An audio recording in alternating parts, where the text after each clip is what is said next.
Welcome to Tunacheki's news update.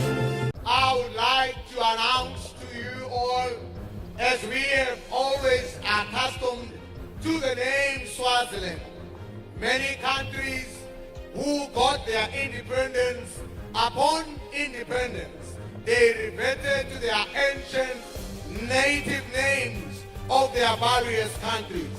We as the Swazi people also do have a name that our country was known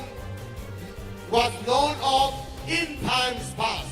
It is for that reason that here today I would like to announce that the Kingdom of Swaziland is reverting back to that ancient name, and we no longer shall be called Swaziland. From today forward, we shall be called the Kingdom of Eswatini.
Did you like our video? Please let us know in the comments below and share our video with friends and family to support the channel.